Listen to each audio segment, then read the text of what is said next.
So. Okay. I'm going to be short and sweet here. I just thank you all for being here tonight, today still. So welcome to the San Francisco Artists Alumni, otherwise known as SFAA. And we're going to be having the Re-Imagine Committee's town hall, and SFAA is the host. So the Re-Imagine Committee is going to be giving its final report. My name is Annie Reiniger Holleb. I'm an SFAI alum from the class of 1980. I'm also a member of both the SFAA board and a member of the Re-Imagine Committee as well. So tonight's presentation will last a little over an hour. And then after the presentation, we'll follow up with a question and answer period. In the next few days, the full documents and findings will be archived on the SFAA's website, available for everybody to view. Please post any questions in the chat. We'll be posting, Maria and I, our address occasionally if you need to send us an email or you want our address to write to us. Just again, to let everybody know, this town hall is being recorded. And so we're going to get started now, and I want to introduce the two chairs, both alumni of SFAI. And so we're going to meet Karen Topakian and Tom Laughlin, and they're going to start it off. Thank you. And glad to see everybody here. Hi, thank you, Annie, and welcome everybody. It's so exciting to see so many people want to see our report. My name is Karen Topakian. I'm an alumni, class of 87, MFA in film. I haven't scrolled through, so some of my fellow students might be on this call, I'm not sure. But I'm so glad we're here today to be able to present our 6 months worth of work to you. I put in the chat a link to the agenda, and there's some documents I'm going to want to refer to during this. So the first thing I want to say to you is that the Re-Imagine Committee was created as an autonomous committee by the SFAI Board of Trustees. Pam Rourke-Levy asked myself, Tom Laughlin, and Chris Williams, who is no longer a co-chair, had to drop out for professional reasons. He had to actually keep painting in December. And so she asked us to form this committee, which we did. We had complete autonomy as to who was in the committee and the kind of work how we would proceed with our work. And then we were to produce a report by the end of the year. And I want to just tell you the names of the people who serve on the committee. They will be doing presentations, but they all deserve recognition. So I'm just going to read this list. Oscar Guerrero, a recent student. Brett Reichman, who is a tenured faculty member. Orit Ben-Shitrit, who is the head of the film department. Tom Laughlin, my fellow colleague co-chair. Matt Baruso, a former adjunct professor. Jennifer Locke, also an adjunct faculty member. Cav Hambira, who was a student. Annie Reiniger, who you've already met, who was an alumni. Cristobal Martinez, who is a tenured faculty member. Zaina Baraka, who is a staff person. Lindsay White, who is the head of the photo department, tenured faculty member. Claire Daigle, who is a faculty member. Anna Suek, who is a staff person. Rai Purvis, who is a recent student. Emily Reynolds, who also alumni recent student. Irene Carvajal, who was a faculty member, and Kat Trataris, who was a staff member and also a student. As you know, at SFAI, a lot of people go from staff to student to faculty. So people wear multiple hats. And those are the folks who are formed this committee. And we also had a number of people who who served on our subcommittees, and you will hear from them as we do our presentations. So as I start, I want to just say a few things about how we conducted our work.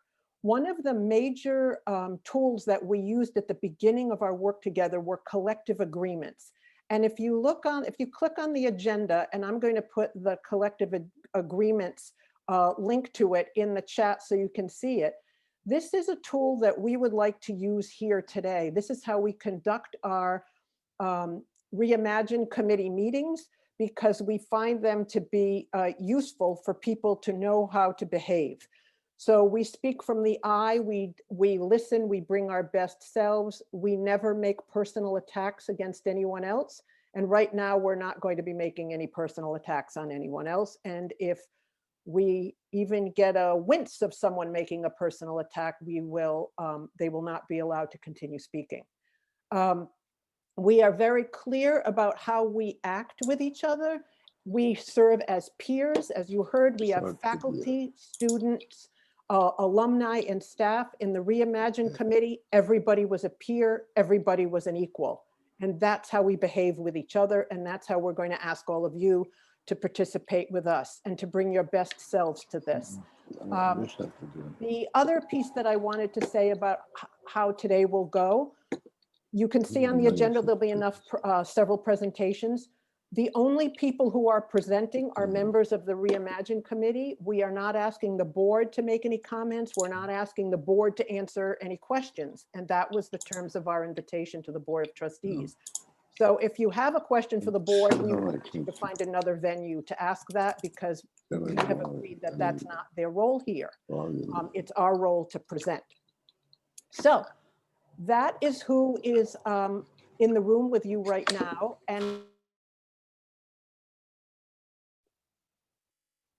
I'm sorry, can you unmute yourself, Karen? I had to mute all. I had a trouble finding the person who was talking. Okay, I have unmuted myself.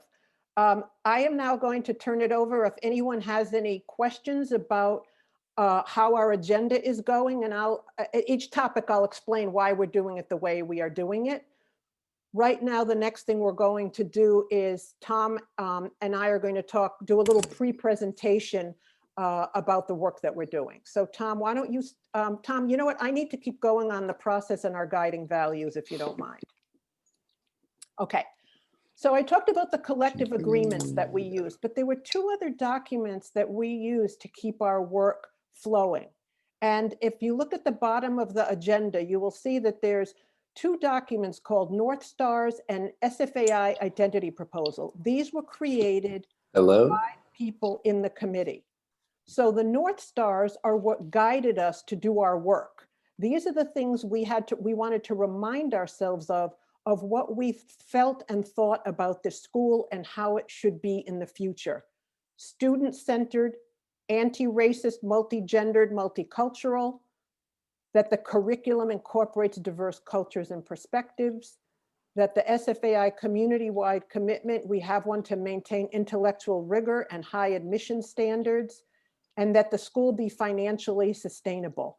Those were the guiding principles that each of the subcommittees who will present later used for them to start doing their work. And this was created by Chris Williams in conjunction with other people, but it was his kind of hallmark that he wanted to make sure we used this. And we all embraced it and found that it was incredibly useful as a reminder about why we do what we do. The SFAI identity proposal was also drafted by folks on the subcommittee. And I think it was Jeremy Morgan and Jennifer Locke created this document. And this was also a reminder of the things that we think are important about this school. That it remain exclusively a fine arts school, that it's an institution of learning, that we emphasize development of work-based individuals, authentic inner drive, not the marketplace, that faculty and staff are all practicing artists and specialists in that field. And we teach a skill that can be grafted onto any profession, that our Chestnut Street campus is a landmark, and that we remain a small, intimate, eccentric, and for life community of people. And I think the fact that you're here today indicates the community for life part of it. So those are the documents that we used that guided us and that we repeatedly went back to when we came to a trouble spot. We would go, let's go back and see what the North Stars say. Let's see what our identity proposal says. Let's make sure that we are true to who we think and say, who we say we are.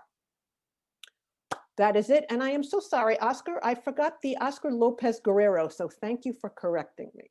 Okay. So now I'm turning it over to Tom, who's going to do a kind of lay of the land for us right now. And I will go on mute. Thanks, Karen. And thank you everybody for showing up.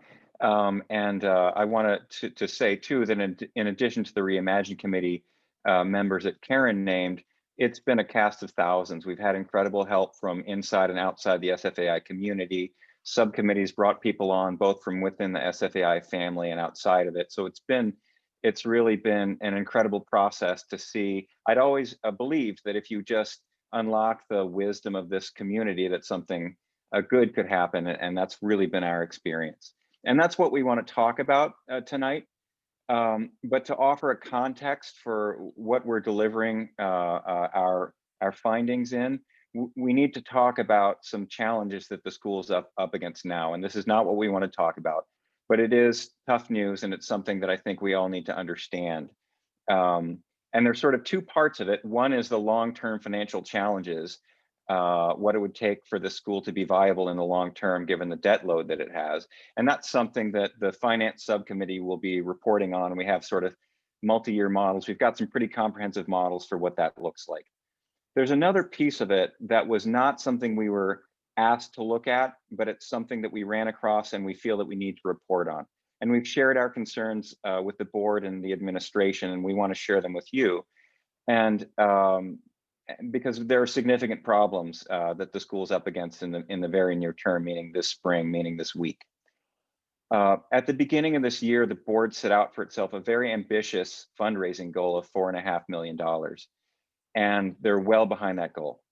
A big part of that goal was an auction of art that was supposed to happen in November that's been now moved to March. And the original goal for the auction was 1.3 million.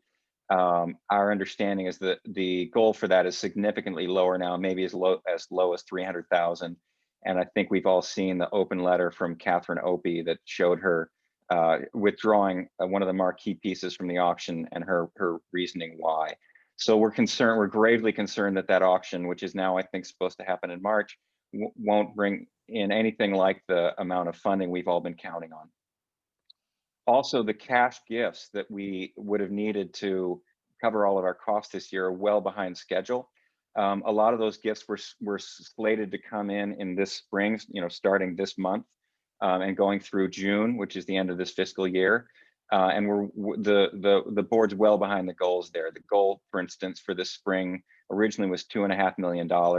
Now I think the board's expectations are more like $700,000, and that's a real problem because we don't have a cash buffer. We haven't had. We started the year with $1.5 million in cash. A lot of that was money from the federal government related to COVID, and that cash buffer is all gone. So now what the school is covering its costs with is restricted funds out of the endowment. The board voted to take $1.5 million in restricted funds from the endowment in December, and they're spending that money now to cover their costs. And we're concerned, and we've shared these concerns with the board and the administration. We're concerned this may be a violation of California law. I don't want to get into too much detail on that, but that's a concern of ours. It seems that the board thinks they may need to repay those funds at the end of the fiscal year.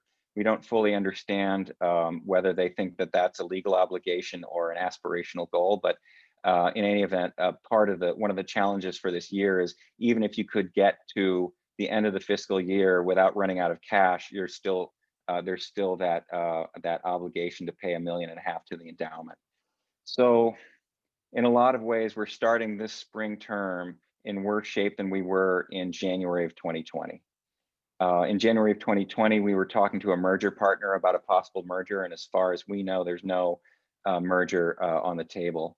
And also the problem that we may owe the endowment 1.5 million means that even if we can cover our expenses through the fiscal year, if we need to pay the endowment back $1.5 million, right now, I haven't seen any model that suggests that we will be able to come up with that money.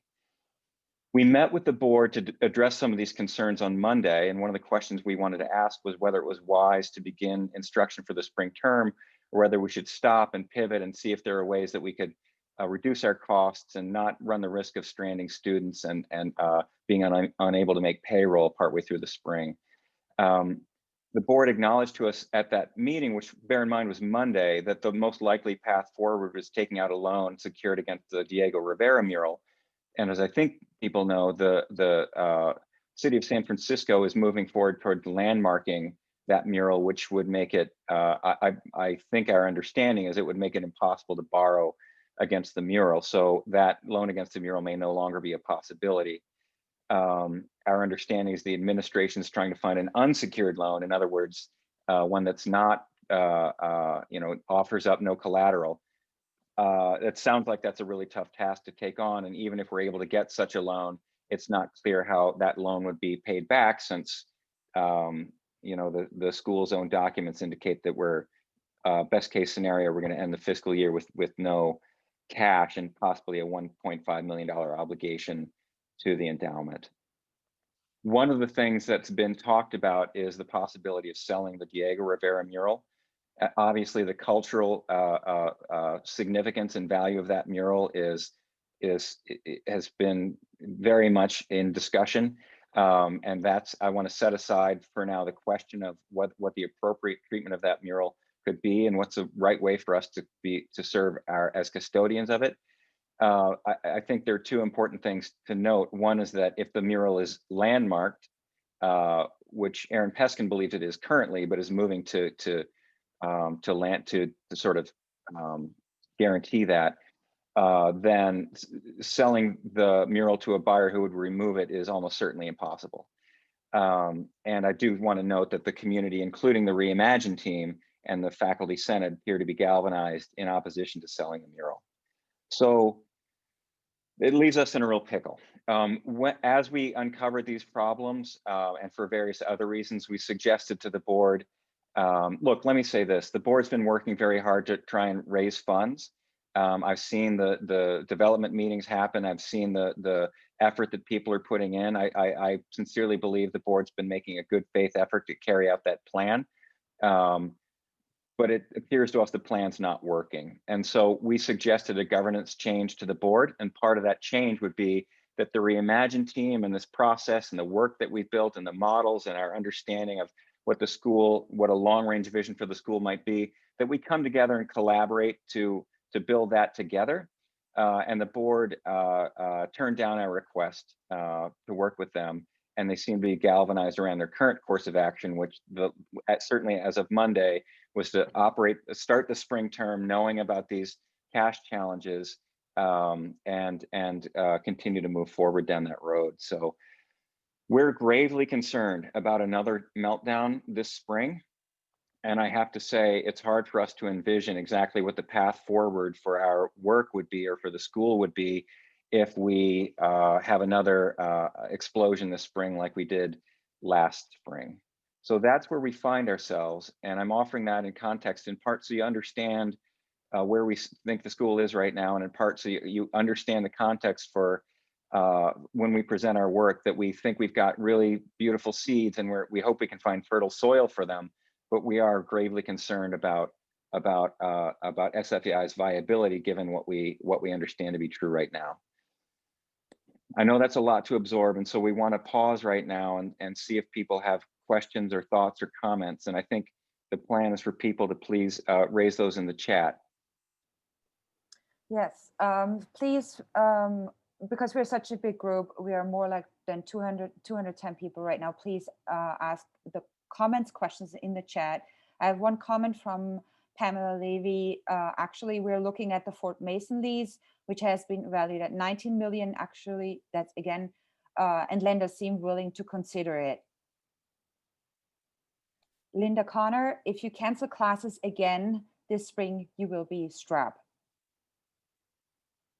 Maggie Bradley, the good news is you can still endow the mural with landmark status, confirmed by Baskin. There is a question now, Julie Blankenship. How were you imagining working together with the board? Yeah, thanks for the question, Julie.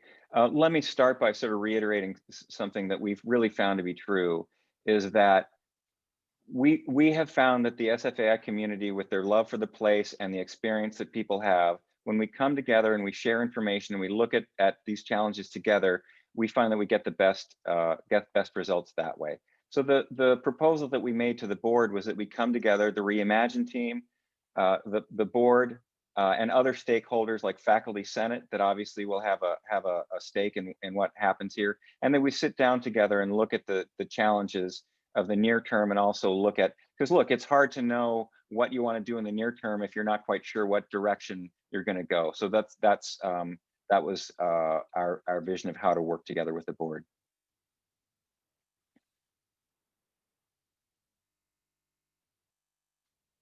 Then I see your question about UC buying SFAI. Let me clarify that.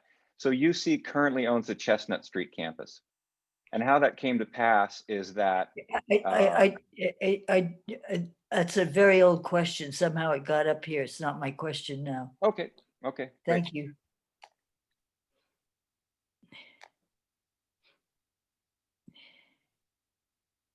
Kim, I see your question about not selling the mural if it means not having a school without the money. That's a complicated question, and it's one that some of these subcommittees will address. We don't, I think, have on our agenda for tonight the question of the proper way to carry out our stewardship of the mural. I will say this, that when we put together our sort of 6-year financial forecasts using the school's own information, it looked very likely to us that even if you could sell the mural today, that you might well burn through all of that cash just trying to get back to break even in 6 years and buy out our interest in the campus back from the University of California. We have a question from Kate Rhodes. What is the likelihood that spring classes are still going to happen? Yeah, that's a decision that we have no authority over. So that would be a question for the board and the administration, and I'd hope that could be raised with them in another forum, because we really are hoping to focus on the work that we've done, but we felt that it was important to share this news. Can I just state that the two Dianas were mixed up? That question was from Diane Filippi, not Diana Fuller, that you were trying to answer. Okay. And I see that JD Beltran has also asked a so you should clarify. So, yeah, let me just say a word about this. So since as long as we've owned Chestnut Street, it was given to SFAI to operate a school for as long as we operated an art school there. And if we ever ceased to do that, it would belong to the University of California. Right. The University of California and SFAI both signed off on the idea of borrowing against the campus in order to build out Fort Mason. And then we found ourselves in default of that loan last spring, which was part of the cash crisis, and which was why, if you read about how the danger of Chestnut Street being foreclosed on, it was because the bank had foreclosed on that loan, and the loan was secured against Chestnut Street and the mural.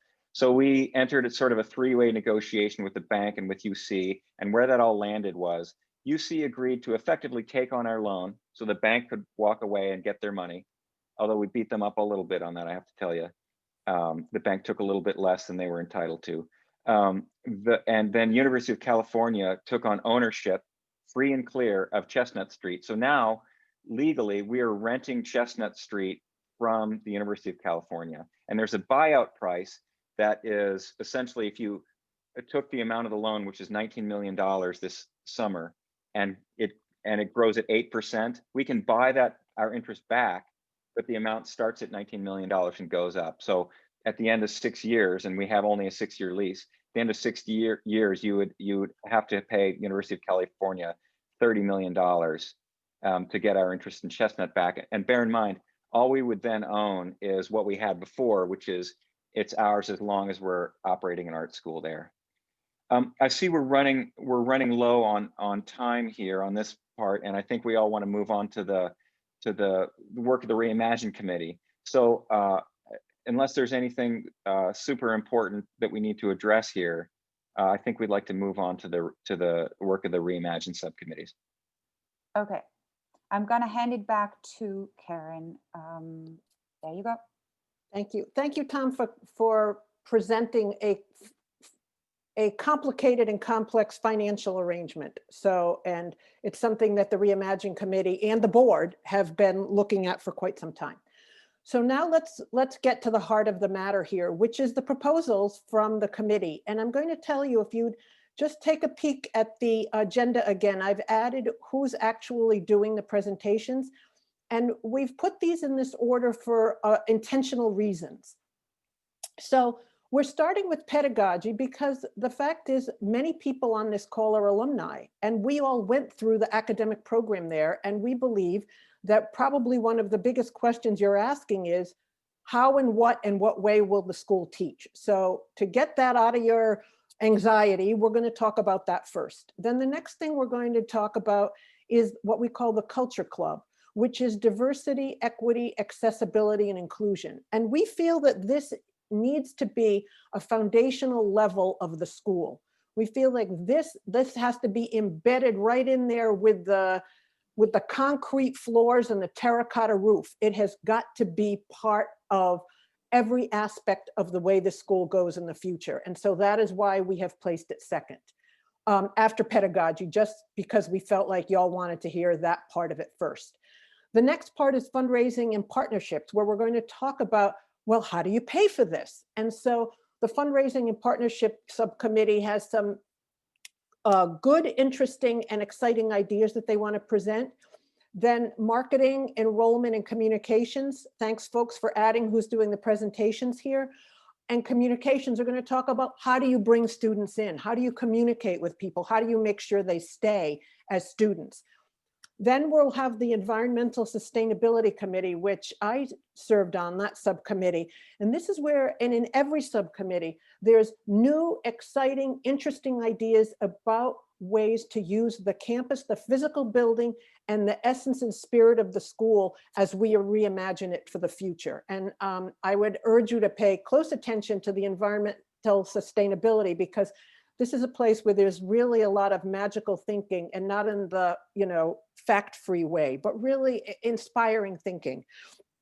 Then Steve Mangum is going to lead us through the finances and the financial models, because that was one of the requirements of the board, is it has to be financially sustainable. So Stephen is going to take us through that. And then Lindsay White is going to be the last part, and that's on governance, because we think both of these things can state what's possible for the school. And we want you to get excited about where we think the school can go, and then how it can get there. So that's kind of the thinking, that's the narrative arc behind why these are set up the way they are. Every subcommittee has about 7, 8, 9 minutes to do their presentations. At the end, we will do questions. You can put it in the chat as you go along, and we will be monitoring that. So thank you so much for your attention, and we're going to be sharing screens here. And so I'm going to say, take it away, Orit. Thank you, Karen, and thanks everyone for being here today. Let me see if I can't screen share for some reason. Try again. Can we make Orit a co-host? Sorry about that. She's a co-host, but you can share the screen now. Go ahead. Okay. Okay, can you see my screen okay? Yes. Okay, thank you. Okay, thanks again everyone for being here. My name is Orit Ben-Shitrit. I'm here with co-chair Lindsay White. I'd like to give, it's not working. There we go. I'd like to give a shout out to our committee members, Nando, Lex, Irene, Claire, Jose, Tom, Alex, Brett, Kat, Anna, and Lindsay. And a special thanks to some people who gave us additional input, Oscar, Christopher, John, and Sarah. This is the moment to take the lead on 21st century education to better serve our community. The Pedagogy Subcommittee identified a list of issues that needed to be addressed. It yielded a collective learning exercise which included research, dialogue, and respectful disagreements, as well as agreements. We formed the following core values. Culture of respect, implemented through an orientation for all members of the community, collective pedagogy, cooperative and inclusive education, honoring diversity, equity, and inclusion, affordable to free tuition, experience and mentorship, faculty as artists, scholars, and learners. We looked at many existing school models and offerings. These are some existing examples. School of Poetic Computation, Stadthochschule, Dark Study, the Alternative Art School, Next Haven, the European Graduate School, and Raw Material Company. Our first model is a hybrid model. So I can't see everything. Here we go. Generated from an extensive list of research and ideas by the subcommittee members. A is artists as researchers. Artist as traveler and social researcher. The school is international, national, and local, centered around social justice and research, inhabiting a meeting space between different voices and cultures, bridging differences by informed aesthetic actions. Cooperative structure. Art school organized through collective membership. All participants are equal. Faculty members, staff, and students are facilitators and work together to create bylaws, governance, curriculum, visiting artists, lectures, exhibitions. Communal environment, lateral teaching. BFA mirroring MFA. Academic departmental flexibility. Art school that embodies 2 to 3 pathways of study that both run parallel and cross over at different points. For example, photography paired with art plays, public studies, or HTCA with printmaking. Similar to BXA program at Carnegie Mellon or our own dual degree program.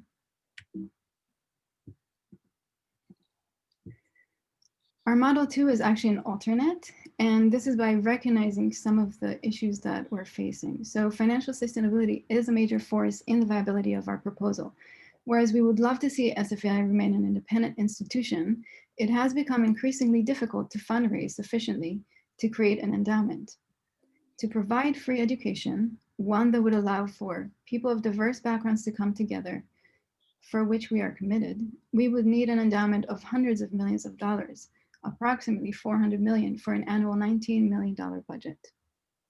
The university model is one which offers financial stability. In the university model, the humanities are supported by other parts of the university, such as law and business. This model can be implemented over time in a tiered solution. And this is just an example of how things could play out. So stage 1 would be year 1 to 3 at SFAI at the current tuition rate and increased fundraising grant writing effort. The school becomes financially stable, no accumulated end of year debt. Stage 2, which would happen at year 4, begin partnership talks with Stanford or UC. Stage 3 would be year 5 to 6. Merger implementation, SFAI remains at the historic Russian Hill location. Stage 4 would happen at years 7 and 8. Admin offices move to the university, skeleton staff remaining at Russian Hill.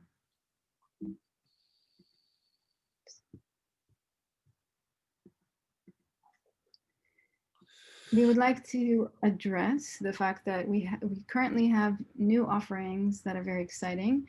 3 brand new curriculums that have launched recently and respond to important issues in art practices today. Art Plays and Public Studies in BA and MA programs, as well as the Art and Technology BFA curriculum. So we are already on that path. So we just wanted to acknowledge that. Faculty. Hire faculty and staff from a variety of backgrounds, diversity, and experiences, and work to retain them once hired. Cluster hires. Path of advancement for adjunct faculty into tenure track faculty positions. Living wages and benefits for all faculty. Reestablish endowed distinguished visiting fellowships. Addressing how to support students, faculty, and staff from the ground up has brought up this robust professional development workshops that we would like to point out. One would be DI, anti-racist trainings. The other one is already being implemented as becoming active members of the Truth and Reconciliation process, and as well as reading group, supporting ESL, ELL students, cultural fluency training, universal design learning training to accommodate for all students' needs. Some support structures for both BA, BFA, and MA, MFAs. All student pathways should have leadership, curriculum committee of students, faculty, and staff, and 1 outside community member. Access SFAI, diversity, equity, and inclusion rollout. Access 50, faculty working together across departments, faculty as advisors throughout one study. Center for Research, mentorship programs, collaborative art making opportunities, TA-ships for pre-college, teaching opportunities through city organizations, graduate mentors for undergraduate students, faculty involvement with recruitment and admissions process. Curriculum adjustments for both BFA, BA, and MA, MFA. Centralized BIPOC, LGBTQI+ artists and thinkers of all abilities in the curriculum, writing components, interdisciplinary faculty committees, digital literacy, broader skill set, weekend workshops or intensives, exhibition and medium studies courses for undergraduates too. Consider getting rid of large survey courses and consider degree in creative critical writing. So just to point out, there's a ton of detail that I'm not going to share. I do want to say that BFA, BA curriculum, we are considering the transition into BFA Studio Arts with an optional concentration, which now we have majors. For the MFA curriculum, potential MA MFA curriculum, potential idea would be to shift to a 3-year program with 15 to 20 students enrolled at a time. Expanding on our existing non-degree programs, which we have many, so no time to get into it, but we would love to expand on them. They are very wonderful. Exhibitions, lectures, and public events. Informal and public weekly presentations around the campus. The campus is open, vibrant, and inviting to the general public. SFAI is a cultural hub. Integrated lectures and exhibitions with curriculum, symposiums, as well as SFAI partners with other programs around the city. Artist committee for programming, and finally, annual faculty and staff exhibition to begin the school year.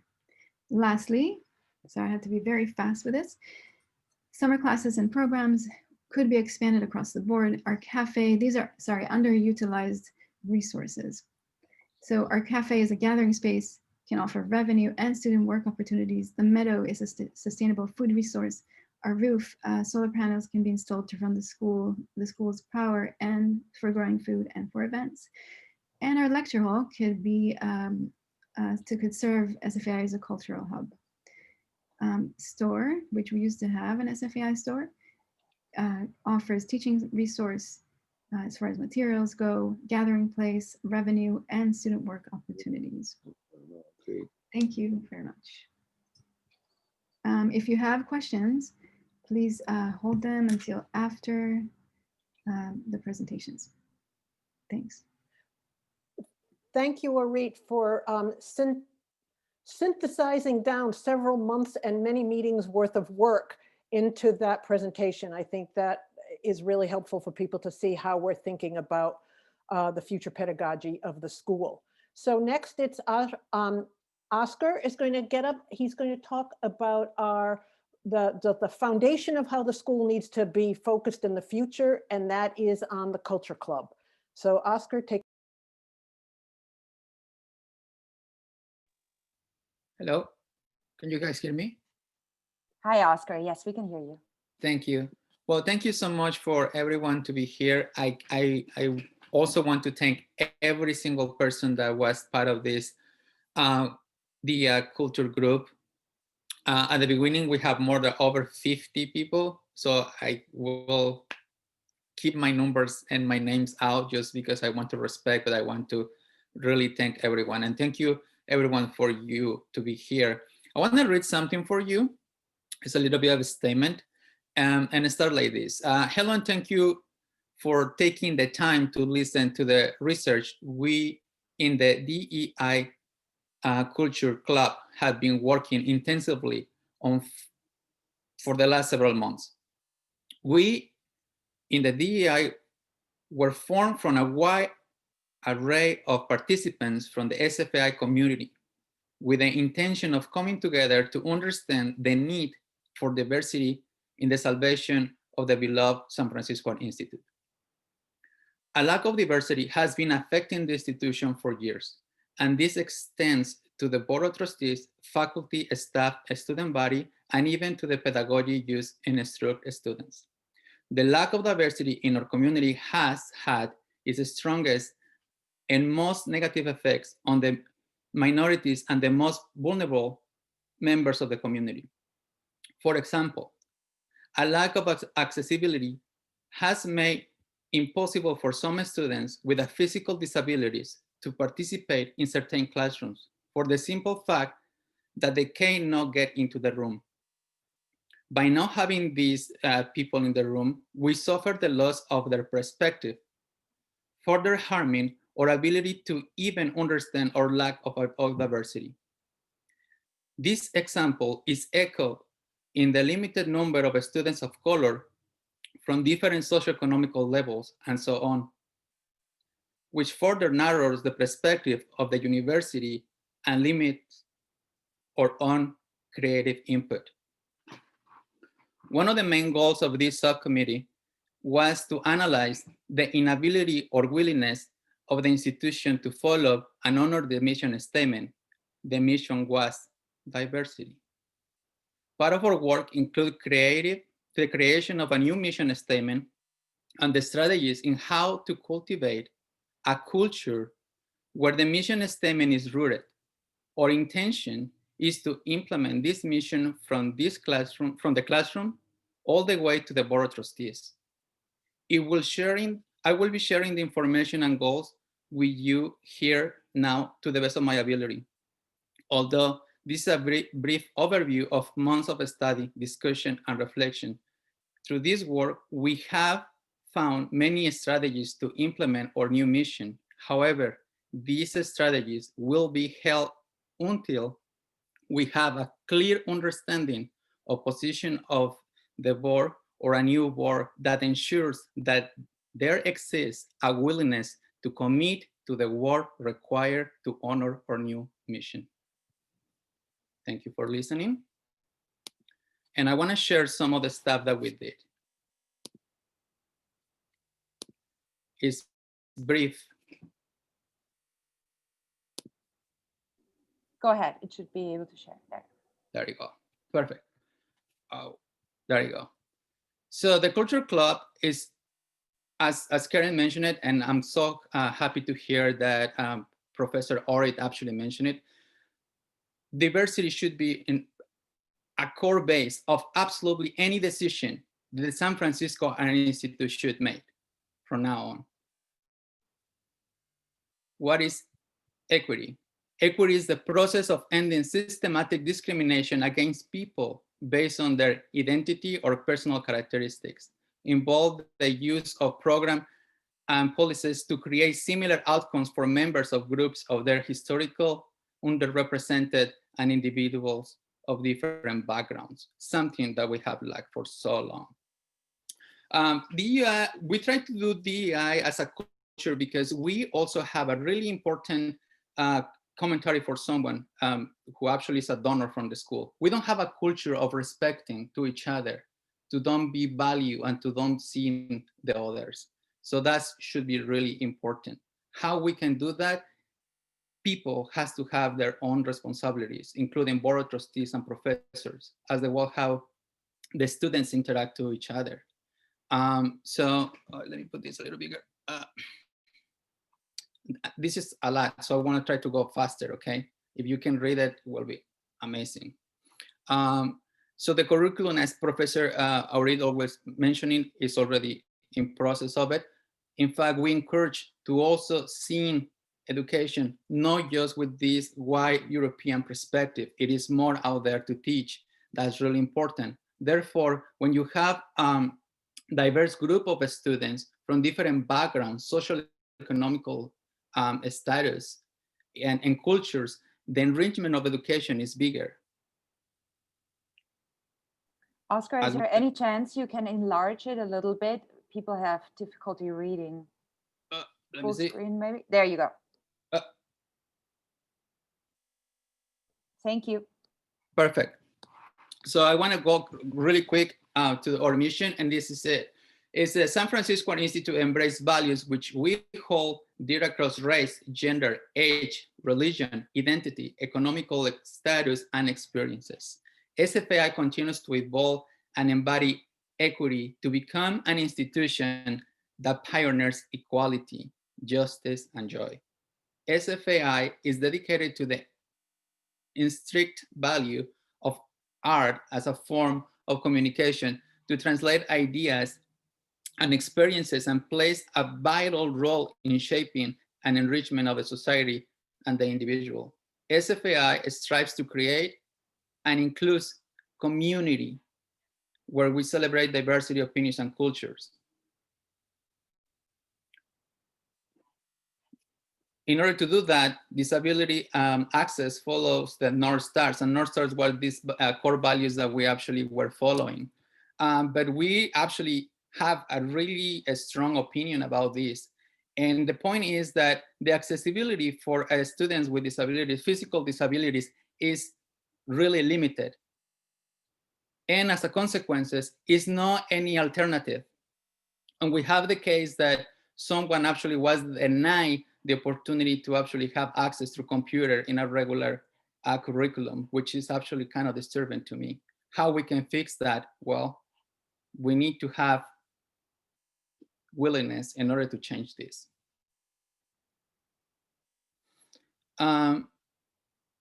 We need to make sure that we provide the rights and the needs that people need it. As I say, when we don't have the access because we have a landmark building who has been an excuse to don't improve this accessibility, we can also offer alternatives that, as of right now, neither the Board of Trustees or faculty has arranged for the community. The student role, participate in the process of determining and implement reasonable accommodations, inform disability service when accommodations are not working, be a community helper. Being a part of the community and part of the culture that we have is what you can give to the community, not what you can have or take from it. But the most important thing is like the student role should be always part of this culture. And this culture is not taught or actually embraced. It's nothing in the school that actually promotes this culture of respect and involvement as such. When you have a head of the department, when you have a chair of the department, when you have the Board of Trustees enrolling when the student role on communication start to break, and it's important to have. So far, this is limited. Faculty and staff role, they have a responsibility to also identify whoever has a referral disability and actually have the commitment to help these students. The example that I did, that this student was actually denied the service of distant learning with the computer is actually disturbing. A professor has a responsibility, and we also want to come and tell and promote responsibility and equality in teaching.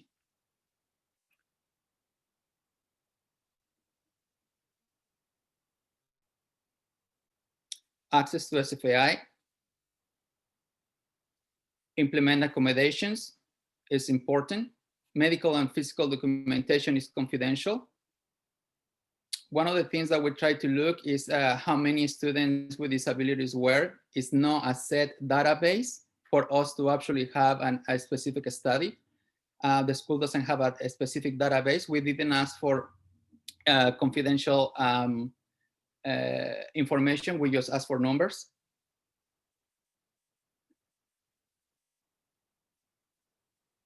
How we can make this sustainable? So we have to have a deeper look at how everyone is operating to the school. We need to really planning, make decisions, and have willingness. I cannot reinforce this word, willingness. It's a lot of people who maybe they think they are doing the right thing when they are not doing it. So we have to check ourselves really quite often to make sure we are doing the right thing.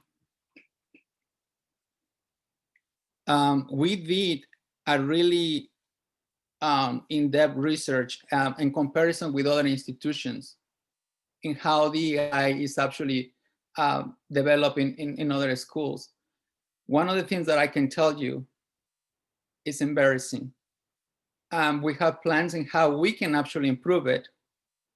And it will be awesome if everyone has really the time and the willingness to have even DEI training right? From the new enrollment to the people who is already enrolled in the school, to the board of trustees.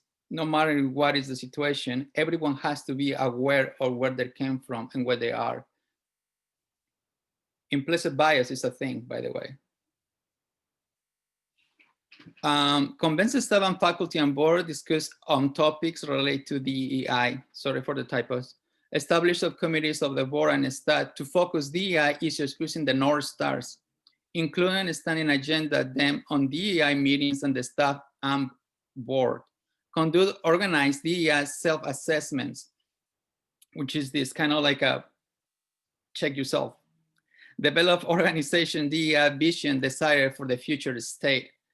Set concrete goals and bookmarks of advancing in the organization of DEI work. Develop and or implement the DEI strategies. Develop also and implement the DEI action. Foreign committees and groups for the internal structure and organization of the DEI. One of the things that I will tell you, I'm sorry, this is too much and maybe sounds disorganized, but I try to make sense. One of the things that we really try to do is to, Professor Orit mentioned forums of gallery spaces. When you have only a specific group dominated by students, role by students, you start to the fear of this diversity because it's friends inviting friends. It's not a really cultural diverse forum for everyone to share. When you are actually even doing marketing and you just take photos of a specific group of people, you are also discriminating. When you are saying that you have diversity in your school and the board and the student body currently in the school didn't actually reflect that, we come in really regular problems. We have a strategies and we have a plans. However, as I say, we hold it until the willingness of the position of the board will come out. Which is this. Some policies over here for you to read.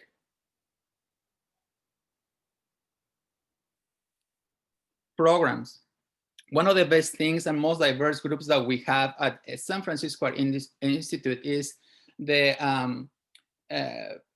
after school programs. We also have the young artist programs, and that's the most diverse group of people that I saw there, and I saw it from the student perspective, but also for the teaching perspective.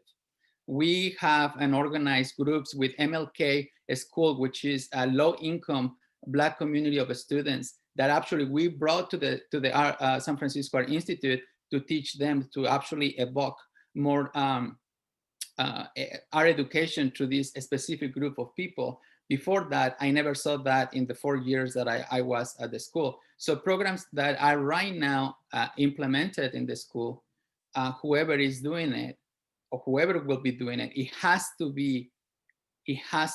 must be focused on diversity and groups of different social economical status.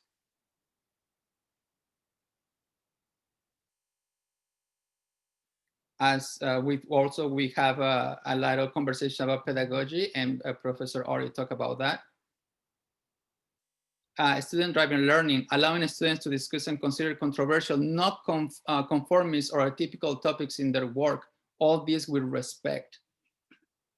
Create safe space to have a conversations, even uncomfortable ones. This is a problem. And sometimes when you are, and I'm here, the only person of color with accent, sometimes those conversations, they get awkward. So when you have a little bit more diverse group and knowledge from the professors, the conversations can be enriched. Diverse curriculums. I think Professor Orit touched on that. Changing critique. How the critiques and how we talk about art sometimes are really sensitive issues in the way how our biases sometimes came first than the artist thing. So this has to change. Professors sometimes they they are really good moderators. Sometimes they don't. We have to understand that we're in a multicultural place. We come from different perspectives, even in ways of thinking, and that has to also change. We have to be open-minded. We have to respect, and this is a huge topic. Anti-racist, anti-bias check balances, accountability is important, and we are missing that in the classrooms. This is from the student perspectives as well.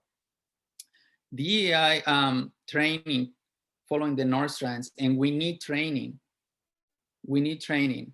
This is one of the most important things that we actually came across, is the training that we have about this discrimination or DEI being inclusive. It is pretty much none. Probably maybe faculty has that. Besides that, we don't have it. How can we have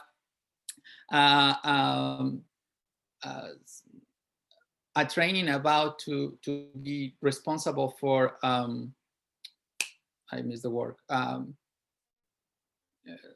when someone can go over the line, harassment, sorry, for sexual harassment, but we don't have a DEI training. What is the difference? And why it's not implemented, right? It's a sensitive topic, both of those, sexual harassment, but also the harassment of identity, culture, color, and race is important. So we have to implement training, not just for professors or whoever is coming. As I say, this is one of the main things that can change everything. Board of Trustees, faculty and administration, and even a student should be having training. So goals, support and create allies in all levels at SFAI.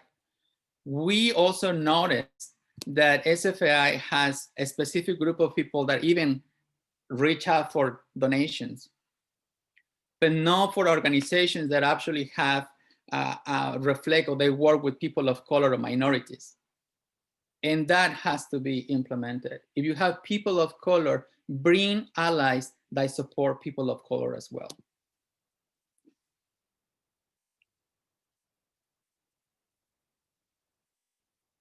Create events and experiences that is not for a specific group. When you do these beautiful gala nights to collect money and invite people, it's a specific sector. It's a single viewed aspect in any way. Not only in the way how you invite the people, but also sometimes the people who you are presenting in that shows. Unless the person, like if you are having these options, right? You can present all these people, pretty much artists of color, unless they have a really good recognition, like Kahandi Walden, that now is someone who actually painted the presidential portrait. Now he's considered, before it wasn't a mention. So you have to mention all the students and the people around it. You have to invite people of all sectors and colors to make a really diverse school. And yes, it is needed. We can have trainer referrals and everything. This is so complex. So basically, some questions over here for you and some questions that we have. This is it.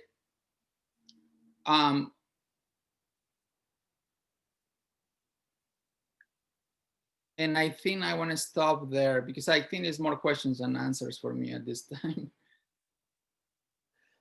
Thank you, Oscar, so much for giving us such a thorough presentation of the ways in which your subcommittee looked through all of these. And I know that when your subcommittee presented to the board, presented to the committee, we spent well over an hour discussing these topics. And I will remind everyone that SFAA will put all of these up on their website so people can look at them in the next, as often or as frequently as they want to. So this isn't your only opportunity to read this. And I'm so grateful for Oscar's leadership on this. The next group that's up is the Fundraising Partnerships group. And I am going to tell you how much time you have. It's 5:06. and you have till 5:14. So Anna, take it away. Thank you, Karen. Thank you also, Tom, Orit, and Oscar for your insights before. Hello, everyone. My name is Anna Sofia Suek. I'm the Associate Director of Global Programs at SFAI. I want to thank you for being here today as well. I know you've been listening to a lot of information already, so let me start sharing my screen to take it off.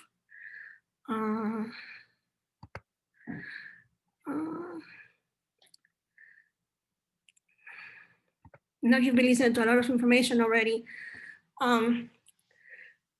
So if you need some time to, if you need to wake me up, feel free to just move a little bit in your chair so that you get your blood flowing to continue listening to the recommendations ahead. I have the honor to be one of the 3 staff appointed to represent and serve in the committee to Re-Imagine SFAI. I am the chair of the Partnership, Grants, Fundraising, and Business Development Subcommittee, also known internally as the Grandpa Fund. I also want to thank my Re-Imagine committee comrades and all of the stakeholders of our SFAI community who served in the different subcommittees. The results we're presenting today are the hard work of our strong collaborative efforts. Our subcommittee consisted out of SFAI staff, faculty, and alumni. To mention Rai, Kat, who are also members of the Re-Imagine, the larger scope of the Re-Imagine subcommittee, Christopher Coppola, and Nadine. Christopher is not only an alumni, but also a professor, and Nadine is an alum of SFAI. So thank you so much for all the ideas and all the ideas that you brought to the team. We engage with a wide range of community members and current SFAI staff, including SFAI's current development team, Amory, Natalie, Elisa. Also, thank you so much for the time that you took from your busy schedules to give us more insight, more information about the current operations and plans of your department. We also work with the Re-Imagine subcommittees to assess ways to support the institution's successes while looking for new ways to increase participation in fundraising across stakeholders and the institution at large. While it is our recommendation of this subcommittee to continue focusing on endowment building to secure a successful financial future for the school, we are suggesting initiatives and structures to support a necessary increase in revenue to offset the current debts and ongoing expenses while alleviating SFAI's dependence on tuition over the next few years. These initiatives are envisioned to begin implementation through the currently limited staff and faculty cohorts, while a vision to create permanent positions supporting these vital funding pathways. The next slides will show a summary of our recommendation. We'll try to keep it short, but if you want to go more in depth with the information that we put together, it will be shared in the larger scope of the main Re-Imagine report, or you can also ask me questions. I cannot see the chat right now, but maybe towards the end, there will be time. Okay, so each of the areas we focus on show recommendations on how we think SFAI should approach and structure each of these areas to achieve the best desired output. For partnerships, we recommend gaining strong local, domestic, and international partners. In the past, based on the findings that we did, based on the findings of our research, we found that SFAI in the past had strong partnerships, but over the last recent years, these educational and business relationships have deteriorated. SFAI needs to rebuild deeper relationships with larger institutional partners and facilitate frameworks for partnerships in general.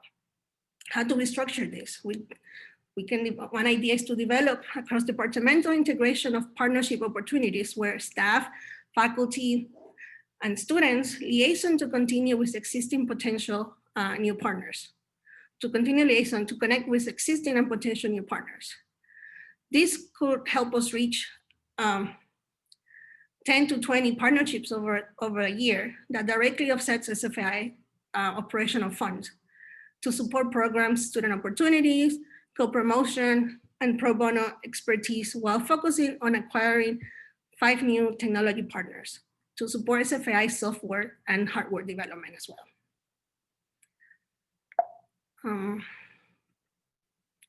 In terms of grants, we recommend a new grant pathway where we can apply for grants to support the capacity development, capital and facility improvements, or grants to help relieve SFAI's fiscal budget.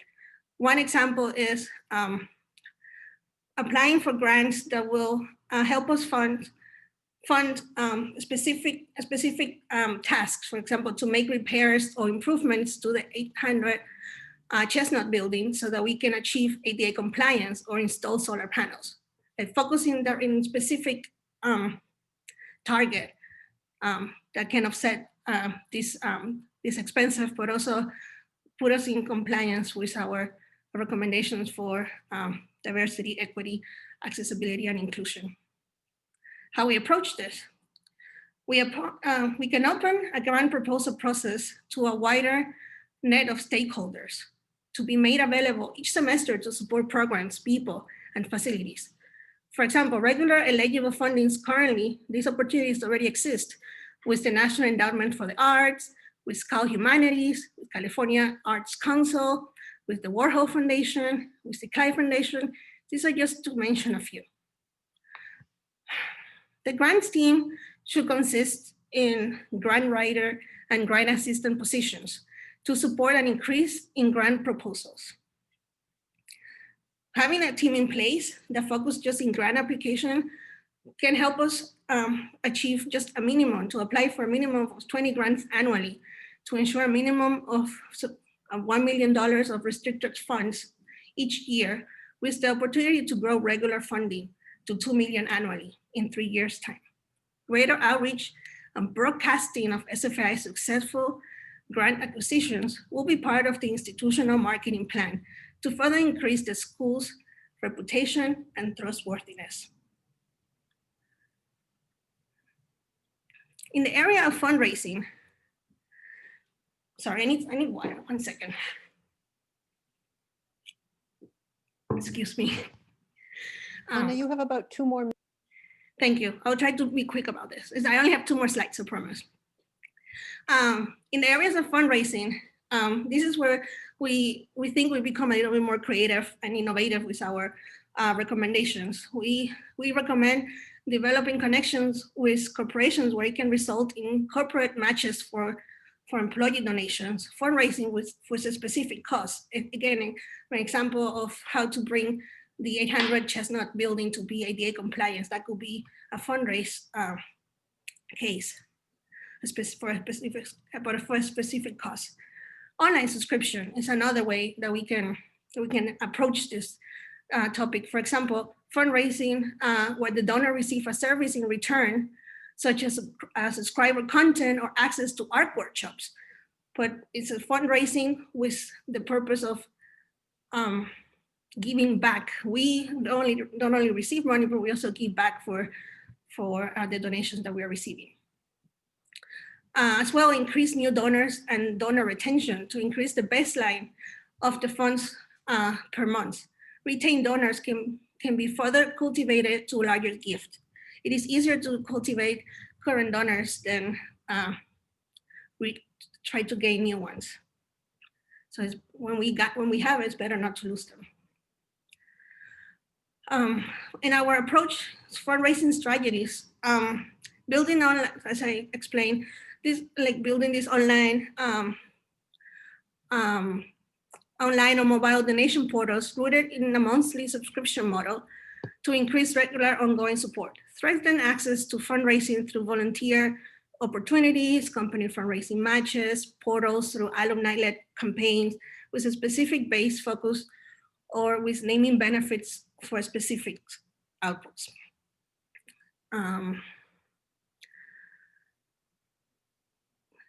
I will say one of our biggest celebrations of this year, besides all the hurdle at SFAI, is our 150th year anniversary. To cultivate at least 150 new individual donors in this 150 years anniversary will be a great milestone for us. Now, business development. This is an area where we are, and this is the last slide, I promise, Karen. I know that you're timing me. This is an area where we're really thinking out of the scope and thinking big, because during our research, one area that we find that is not existing at SFAI is a specific team or office dedicated to business development to enable SFAI to have a more diversified revenue streams sources and move away from the traditional business model of tuition-driven revenue supported by hardly ever met high fundraising goals. We believe the creation of this new unit will bring SFAI to its new era, an era where SFAI educates, SFAI reimagines, SFAI accelerates. We look at development as a centralized unit working with cross-departmental framework. This development unit should be responsible for tracking revenue streams coming from diverse offerings through educational programs, partnerships, grant-supported programs, fundraising, and business solutions, all with the goal to sustain an operational, nonprofit business and educational model. This unit is the proposed business development office. SFAI needs the engine in the university to run the business while giving freedom to artists to grow, to create, to express. Our main recommendations for business development are in the areas of creating or restructuring an existing team to work on business development with staff and faculty, where SFAI is an incubator for the arts, for art creation, expand access to art making by exploring how art making happens through short-term non-degree interactions. Non-degree learners to create content formats like corporate event packages, team building, rentable studio facilities, use and ongoing acronymous learning. It's going a little bit out of our traditional way. We've had traditional non-degree programs for the young artists that Oscar mentioned before. We also have pre-college, but more specifically, leaning towards certificate programs where it's not such a demanding curriculum, but people might be very much interested in learning a new skill. So I think I'll leave it like that. I know there's a lot more content in our approach, structure, and output. These are just a few of the recommendations, but we didn't want to take too much time. So thank you. And thank you so much for showing a path forward for fundraising, partnership development with very clear structures and ways to organize our fundraising efforts. And I remember when your subcommittee presented to the larger Re-Imagine committee, everybody was hanging on all the ways in which we could improve that. So thank you for doing it. And just want to remind people, put your questions in the chat. We will get to them later. And everything that is being presented today will be up on the SFAA website probably within the next 24 hours or so. And we'll send you an announcement when it is to anyone who is here. Okay, next we have collapsed 3 committees into one, marketing, enrollment, and communications, because we felt that they all were so interrelated, they should work together. So it looks like Jennifer, Cav, and Emily, you're up and you have till 5:28. Okay. Hi, I'm Jennifer Locke. I teach in the New Genres Department, and I'm also an alum. We're going to do a highly abridged version, like all the other subcommittees, of our full marketing, enrollment, and communications report. So I'd like to just acknowledge what a great team we had. There was a wide variety of folks from diverse backgrounds with a lot of different kinds of professional experience. Emily, do you want to scroll through? Okay, this is our great team. I'm not going to name everybody because we're running low on time. So, okay, so one of the things we kept hearing people ask during the committee meetings was, what is SFAI? What do we do well? And in particular, what is it about SFAI that inspires such fierce loyalty and devotion, as evidenced by this really big meeting right now? So Jeremy, Morgan, and I put together the following document in an attempt to answer these questions. In it, we aim to articulate those distinctive characteristics that work together in order to create that ineffable quality that SFAI has and that draws so many people to the school. This document can be used as a tool for marketing and various other applications.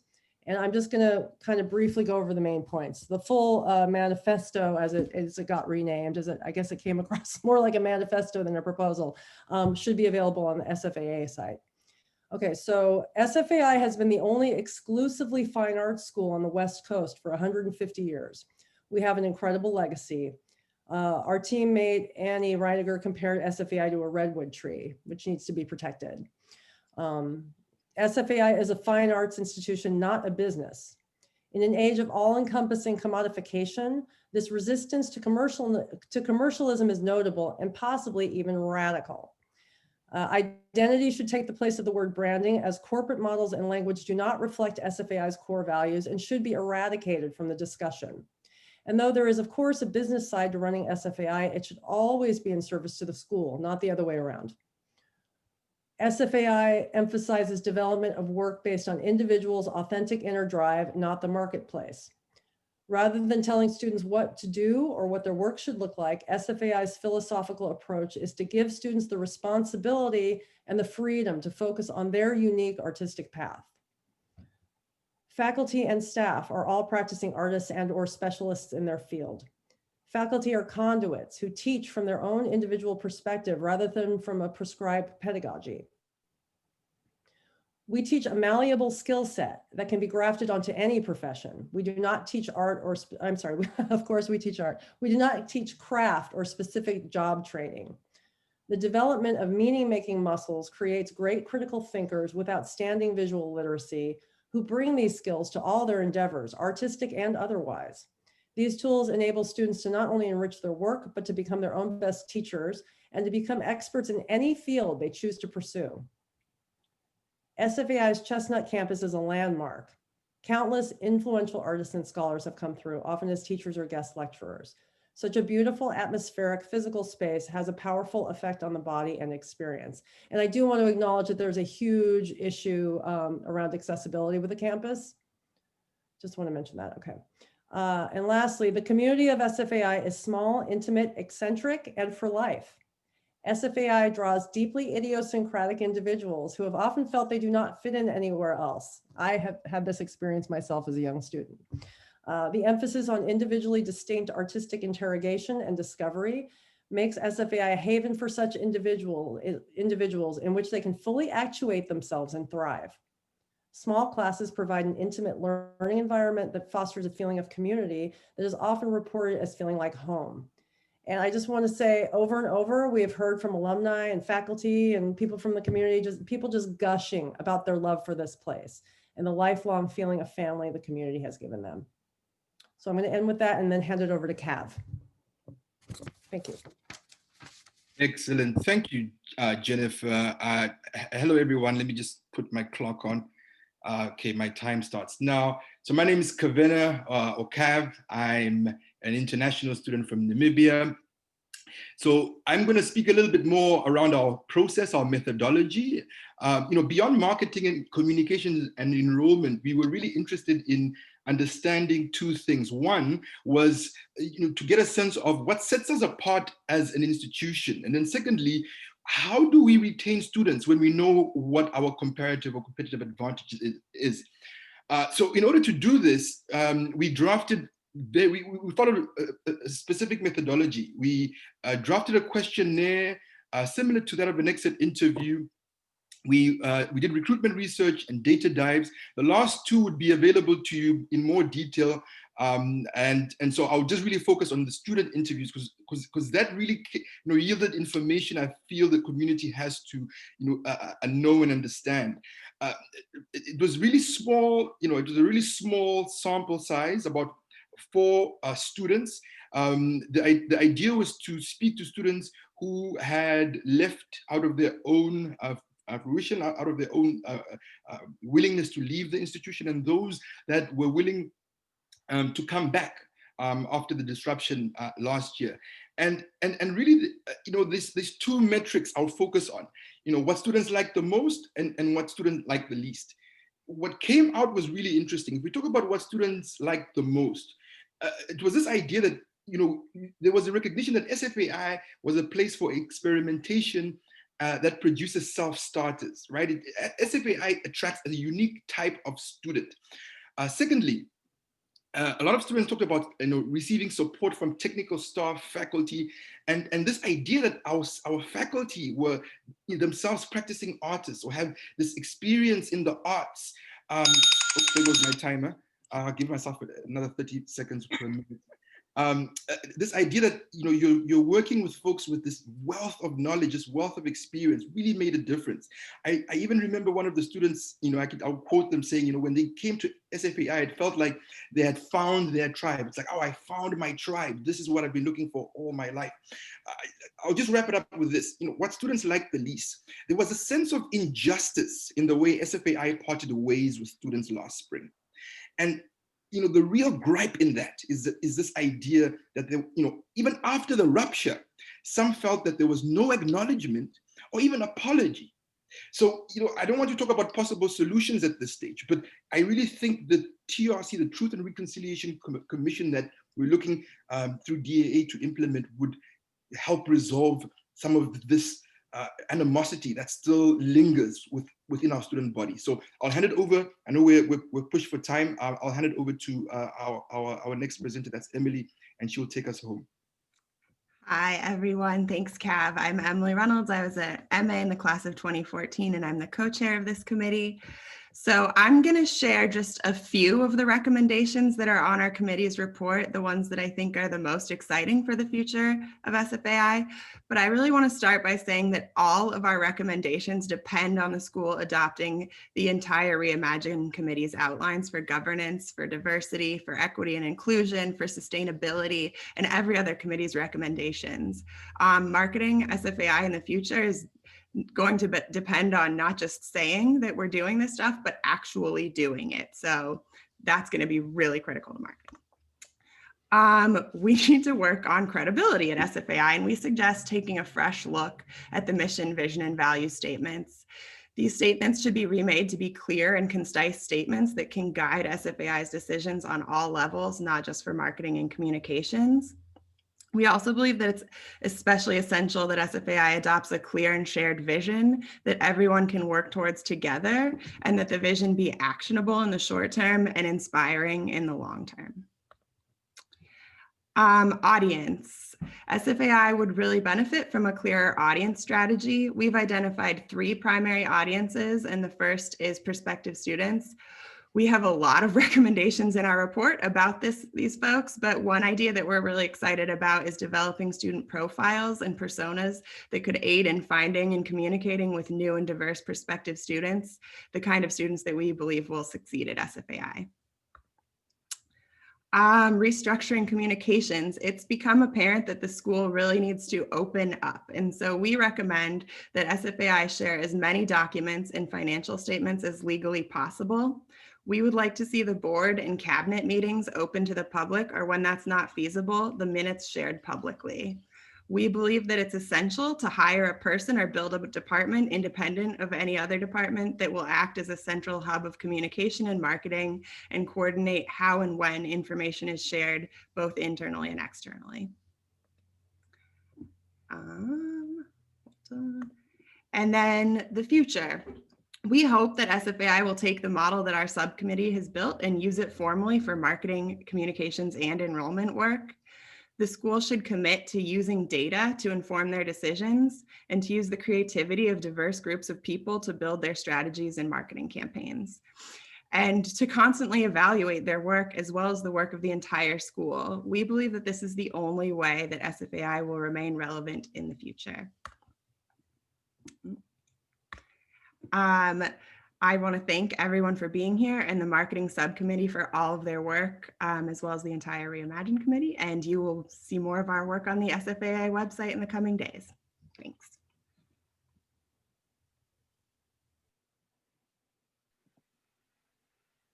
Thank you for that well divided up and cogent presentation. This subcommittee, like everyone else, always hits it right out of the park. So thank you so much for that, you guys. Great job. We have 3 subcommittees left who are going to present. We have environmental sustainability, then finance, and then governance. And then we'll take questions in the chat if you have them. And we're trying to monitor the chat as we go along as well, but we want to focus people's attention on the presentations that are taking place. Okay, Rye and Thor, you are up.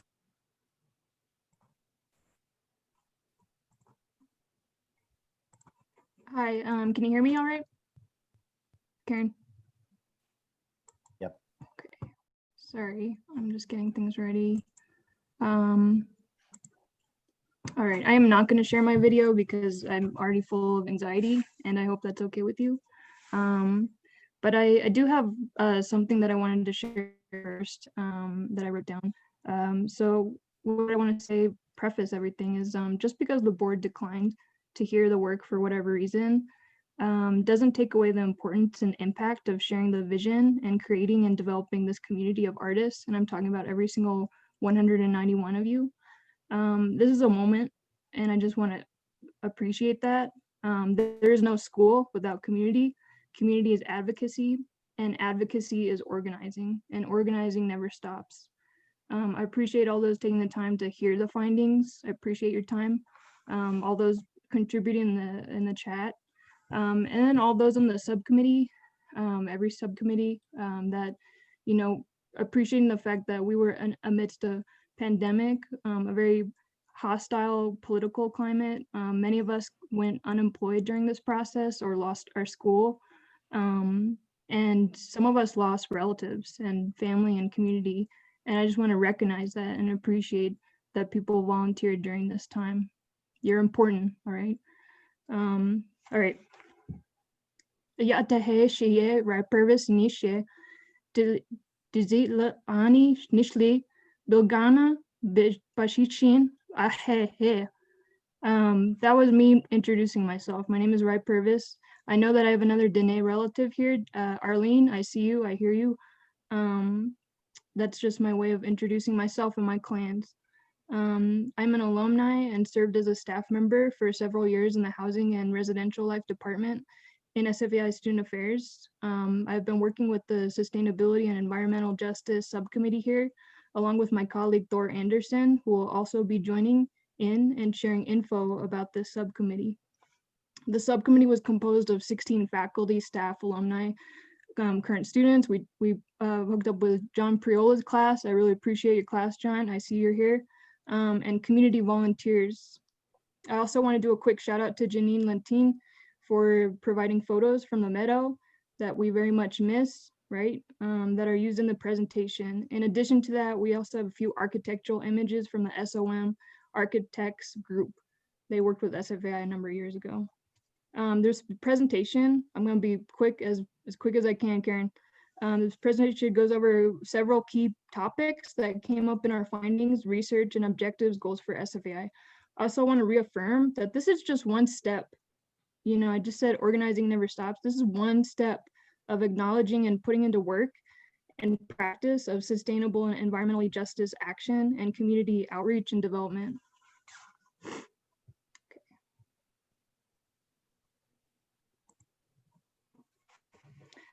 So I start off with governance and inclusivity. So our aspirations are to create a pluralistic democratic council that reflects the entire community. That includes administrative, faculty, staff, students, alumni. We want to look at revitalized leadership, so positive relationships to the planet. A commitment to environmental justice, so reprioritizing the relationships to the planet and wider communities, especially those severely impacted by environmental and social injustice. So Black and Indigenous and people of color, LGBT, Two-Spirit and LGBTQIA, and people with disabilities.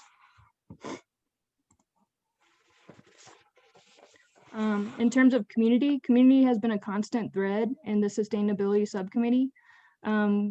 We're looking at rebuilding SFAI planning, implementation, assessment of new priorities. This relates to the shared governance of the school, curricula, community connections, stewardship, and the greening of the campus, which Thor will talk more about. In terms of planning, implementation, assessment side of things, this group took a considerable energy and time that was spent to integrate 2 different pedagogies and concepts into our work.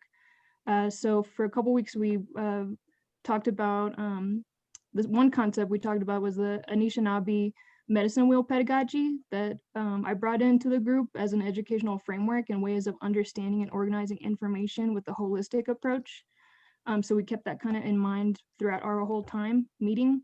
In addition, our team utilized the living library of linked local resources as developed and pioneered by Artisan Committee member Bonnie Ora Shirk, and I hope Bonnie is joining with us here. Both of these pedagogies helped us with a framework for an innovative interdisciplinary curriculum and programming with local, national, and international collaborative possibilities. And an overview of this concept can be found in the final report. That's all like John Roloff's words, by the way, and I just want to acknowledge that and appreciate it. And I also want to shout out to, I see that Kelly, Janine, Jana, a few others are here that were in the group. So now I'm going to switch to my co-collaborator for this process and my newfound friend, Thor Anderson. Well, hi, everybody. Thanks for hanging in. I know it's a lot of words have gone across the bow here. We are really privileged to be in this position right now, this chance to, well, it's more like a chance of a chance to reorient a beloved institution. And as we know, the challenges are tremendous and daunting, but I think it's a time for us to seize our moment if we can, and as we can. Thank you, Rai, for that eloquent introduction, and hearing the Navajo language really warmed my heart, I have to say. Well, let's look at our school for a second. Let's look at 800 Chestnut. You know, we've worked there and worked to make it work. And I know that it's a beautiful and beloved place, but we also know that a number of things have gone south with the actual building itself. And you know, deferred maintenance has meant that entire parts of the building were sequestered and closed for months to even years at a time. You know, we must care for our environment, and it starts with our shell, with our building, and that has not been done. We don't know as much as we should know about it, about the 800 campus, excuse me. What's our seismic situation? What are the toxic levels of embedded in the architecture and surrounding soil? We know that whenever we do make small adjustments in the building, we fear the building inspectors coming in and discovering the many issues with building codes. Beyond that, ADA compliance. We have entire sectors of the school which are non-accessible. I had the experience this past year of losing mobility and having difficulty walking, and I again appreciated the 22 levels of our school, separate levels. So we have a lot of challenges with the 800 campus, and it would take tens of millions of dollars to correct them. Could we go to the next slide, please? Thank you. So a wonderful bright spot in the 800 campus has been for the past 5 or so years Janine Latine, has spearheaded an effort in the Meadow to make it a living library, to steal a phrase from Bonnie Ora Shirk, another committee member, which has made it a wonderful place for working and relaxing, getting a breath of fresh air. And everyone from film students, scratching their film to gardening projects to installations have happened in this outdoor space. And it's just a hint of what can be done when we start including a more holistic view of how we view our place in space in terms of natural systems. So we're actually calling for something very deeply spiritual and radical. And we appreciate all the new programs that are happening. And we also, of course, feel obligated to the history and vibrancy of providing a fine arts education.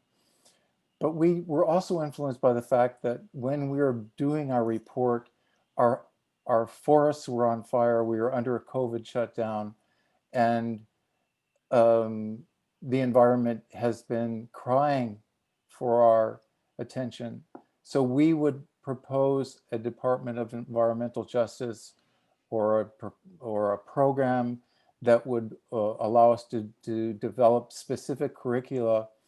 I had to hold back. I wanted to propose a Department of Forestry, but okay. Symposia and film screenings, community outreach, etc., including fundraising. And with the eventual changes in Washington, there will be more possibilities for funding environmentally sound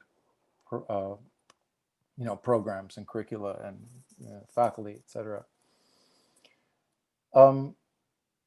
Given the challenges of 800 Chestnut, the fact that we need up to $30 million just to have the building that we have now, which needs another to redo the whole campus, SOM and Associates came up with a beautiful plan, and the price tag was in the range of $500 million. So we're just reminding everyone that we do have a lease at Fort Mason. It's LEED certified, and it's in scale with our current school size. So I'm going to sidestep all the other issues. We can go to the next slide, please. I love the 800 campus, and it grieves me to say these things. Okay, to wrap up before our final thanks and thoughts, we just want to reiterate that we are at a watershed moment. We're looking for a sea change, and it has to start with the board. We're doing a kind of an existential exercise here in the sense that the board is not hearing us now, but they will. The board of the future will. Maybe it won't even be this school. We'll see. The time is right for an open, egalitarian, anti-racist, environmentalist school of higher learning, research, exhibition, and fine art to become our Re-Imagine San Francisco Art Institute. We have one more slide to say thanks to our committee members. There they are in green and white. The names of the 16 intrepid souls who hung with us over many hours of debate and discussion. And we will have our full 60-page plus report available online. A special shout out to all of our cast members who did such a wonderful job, and thanks to John and Mary, et cetera, wonderful work. And I look forward to hearing the rest of the presentations. Thank you. Thank you so much, Thor, for giving us a vision of SFAI, a visual and physical difference for SFAI that is as important to have environmental sustainability, in my personal feeling, as it is for the Culture Club. All of those things must go into a future Art Institute. We have two subcommittees left. Thanks all for sticking with us. We have Finance and Governance. And as I said before, Finance and Governance are at the end, not because they should be last, but because they can state what's possible. And we want you to hear their ideas. And so I think, Steve, you're up. Thank you, Karen. Am I co-host so I can share some charts? Yes, you are. Okay, thanks. My name is Steve Mangum. I'm a graduate of this amazing school, and I'm reporting tonight on behalf of the Finance Subcommittee. There are two matters that are separate but related in the long-term financial health of SFAI. First is the massive debt obligation the school faces, and second is the operational health of a school with a severely diminished enrollment. These matters are related in that solving the debt problem may well depend upon reestablishing the operational viability of SFAI through increased enrollment. We're all familiar with the debt that was taken on to build out Fort Mason. Last spring, SFAI was in default on the terms of that loan agreement, and the lender looked for foreclosure. Share a chart with you.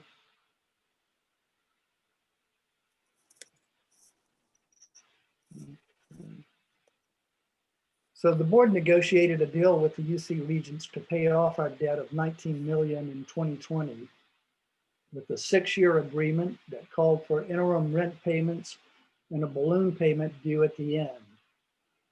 Interest accrues and compounds at 8%, and the debt grows to $30.14 million over the period of the agreement.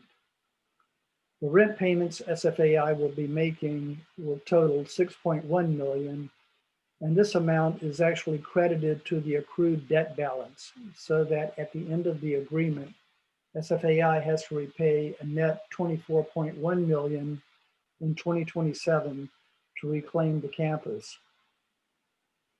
Default on the balloon payment, however, will result in forfeiture of 800 Chestnut.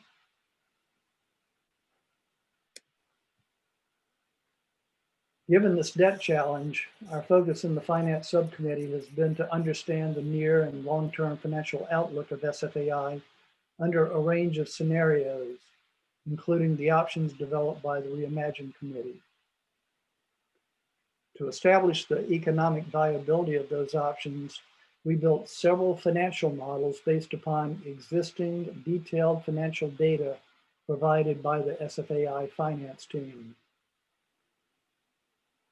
For modeling purposes, we developed expense estimates, and then we simplified the numbers for analytical and presentation purposes by categorizing and summarizing the expenses according to certain dynamics.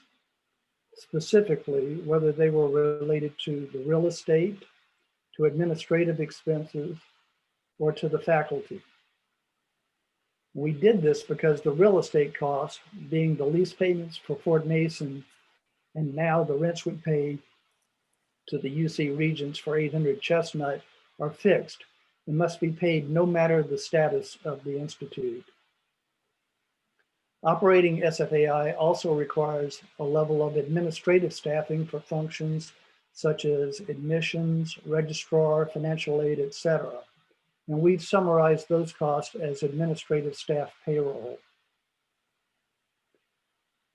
There are also other necessary administrative costs to keep current with contracts, legal requirements, financial reporting, and expenses such as insurance and IT systems and so on. These expenses are largely unavoidable, but they do not vary much with the size of the enrollment of the school. The only expense that the school has that moves directly with enrollment is faculty payroll. The more students you have, the more classes you teach, the more faculty you need. On the revenue side, other than tuition, The income for the school comes from a minor amount of earnings from the endowment, subleasing revenues for Fort Mason, and finally contributions and other fundraising activities. So with all the data we compiled, we looked at two near-term scenarios. First, that the school continues to operate in fall 2021, next year, assuming a minimal enrollment of 50 students, and also at the current tuition of $46,000. And second, as an alternative, the school goes back into dormancy for a year. I'm going to show you how those compare.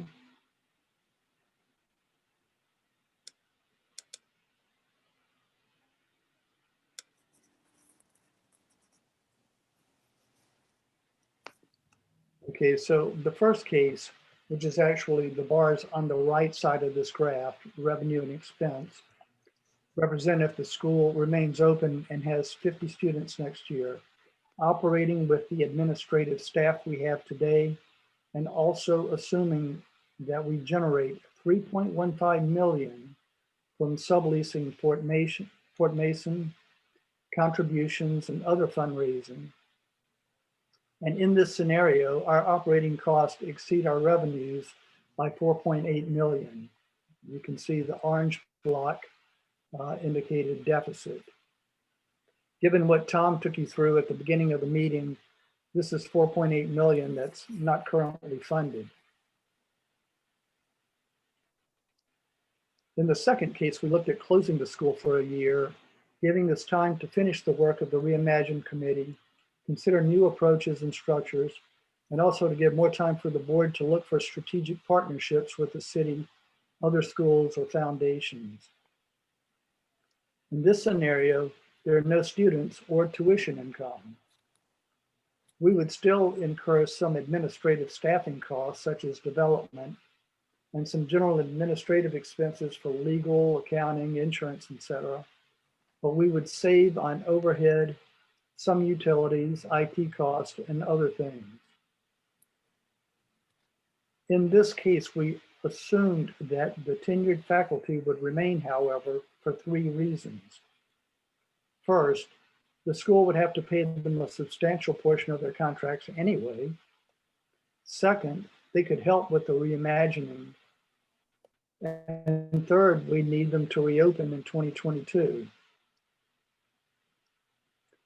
In this scenario, which assumes that we would still raise funds through contributions and subleasing Fort Mason, there remains an operating deficit of 1.5 million, just under 1.5 million.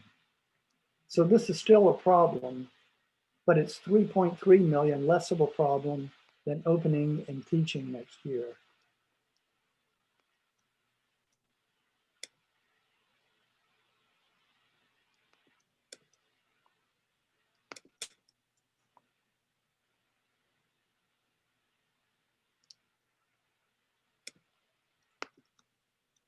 Finally, we modeled a what-if scenario to see what it would take to have a glimmer of hope to refinance our debt with the UC Regents when it comes due. And our analysis shows that under the current operating structure and with tuition remaining at $46,000. I'm sorry, Stephen, the slide is not showing. I'm not sure if you can change that. It's not.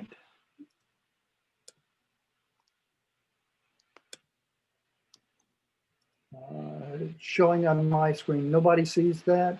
No. No, we Let me stop and see if I can start it. now. Okay. Let me try it again.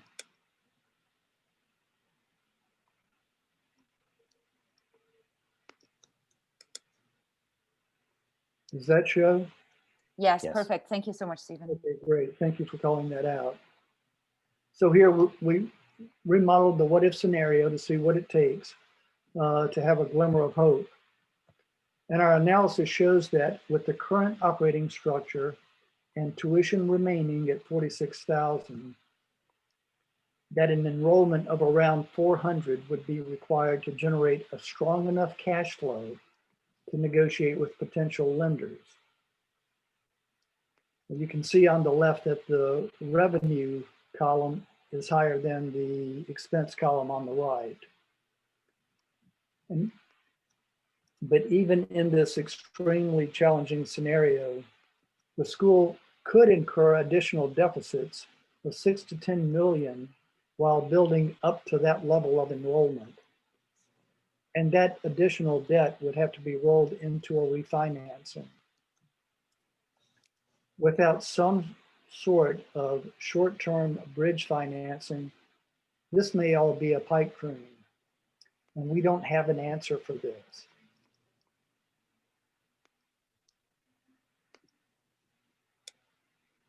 So our conclusion, and the only recommendation that the Finance Subcommittee is in position to make at this time, is that we take the route of dormancy and reimagination in 2021, 2022 as a means of relieving some of the financial pressure and buying time to develop a successful future for SFAI.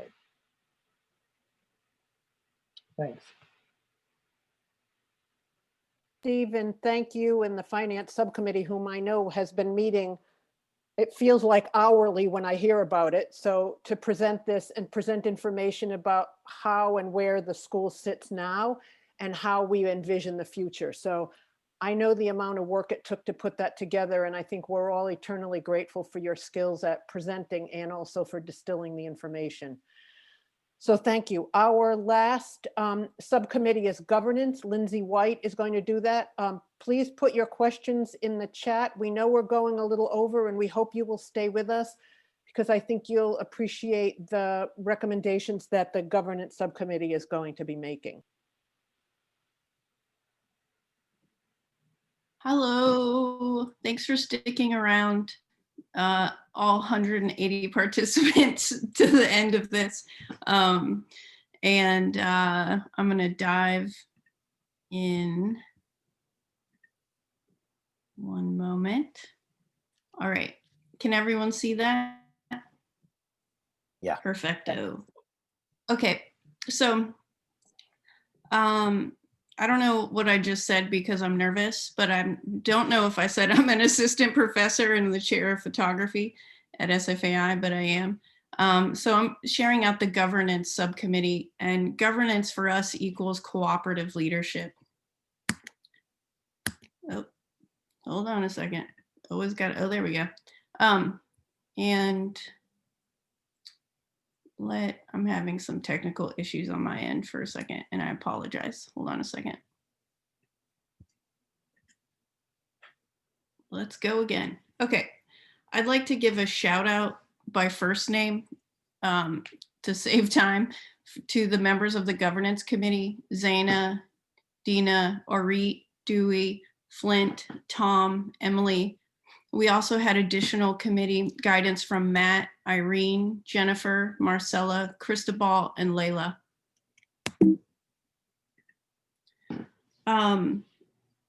So to start this process, we started with an open mind and we listened to one another, and together we started gathering facts and feedback. We realized we needed to identify the problems at hand, and these are a list of just some of those, and I'll read through some of them. Lack of diversity at every level of leadership, expensive institution, or well, yes, and tuition, insular and unilateral decision-making, power hoarding, community divided by silos, lack of transparency and accountability, lack of collaborative spirit, top-down thinking, hierarchy visible and invisible, no healthcare for adjunct faculty, accessibility, opaque financials, communication, board bylaws and responsibility, lack of belief in the wisdom of the community, equating power with voice, equating money with power and voice, competitive wages, hostile work environment, voting rights, lack of equal pay, equal work system, need for healthy culture of philanthropy and NDAs. So there's been some recent actions to address problems that you saw on the page before, and voting rights for ex officio adjunct members of Faculty Senate was passed.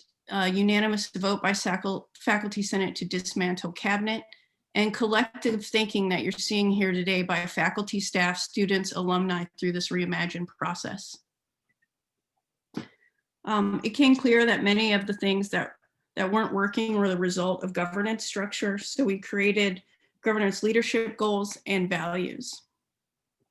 We looked to meaningful inclusion of multiple perspectives at every level of governance, especially BIPOC members, decentralizing power structure that fosters collaboration, information sharing, and productive dialogue, reduce financial barriers for students, faculty, and staff.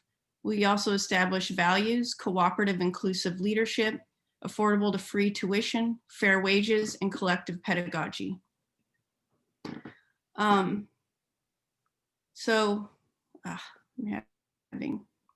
need to hide everybody on the side of my screen. Okay, so nonprofit structures have more flexibility than you think. Yes, a nonprofit 501c3 needs to have a president, secretary, treasurer. However, those definitions are open to interpretation. Imagine yourself screaming this at home.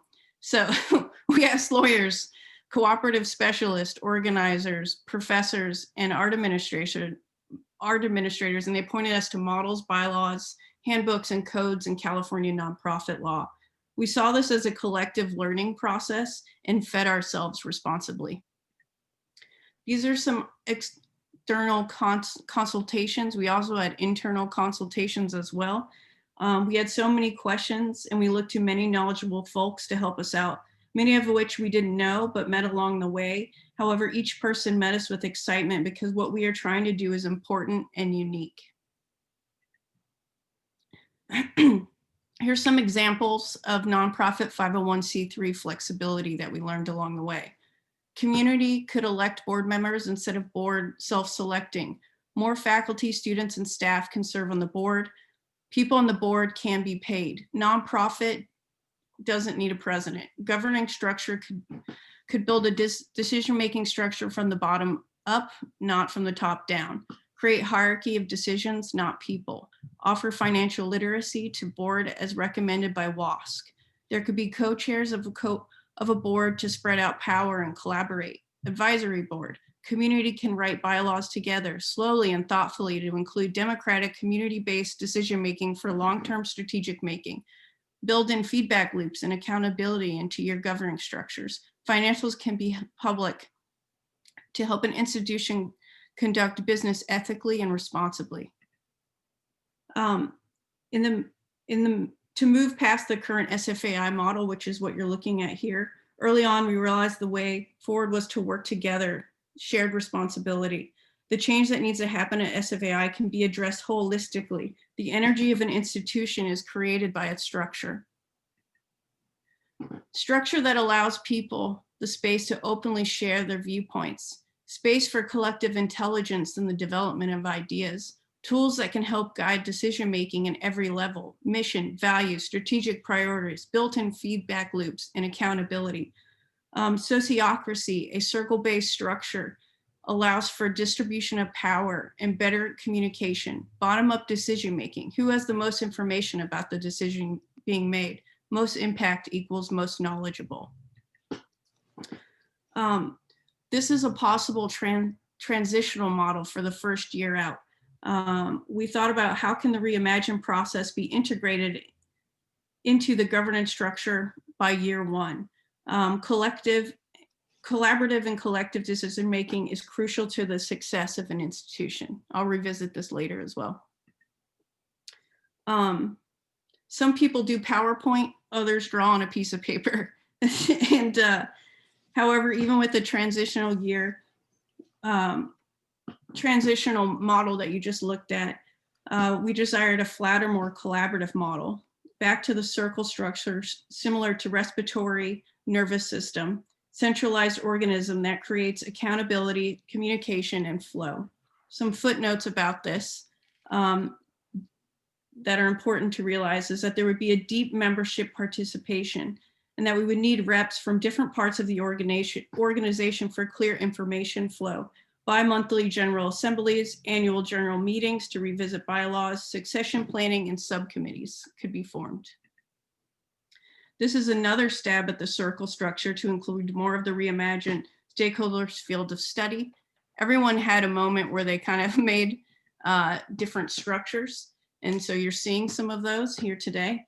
There were also, we started to sketch out possibilities if we got our finances in order and had less top heavy administration and had a smaller cohort. So this was just another idea that was batted around, where there would be 30 people on full-time staff from the worker-owned cooperative, 15 full-time faculty members, 15 admin, 15 students in each class, 60 students in the entire school. Each student has a job or role at the school, rotate staff in and out of the 15-person board of directors. Everyone eventually serves as president, VP, and treasurer.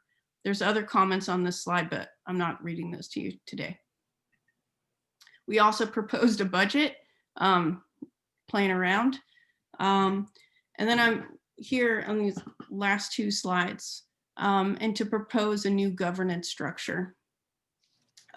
Phase 1, Re-Imagine style of working, is implemented into the community and have members of the board being selected by SFAI community. Phase 2, through this process, we can figure out our path forward. Phase 3, together, create a simple circle structure with decision-making processes.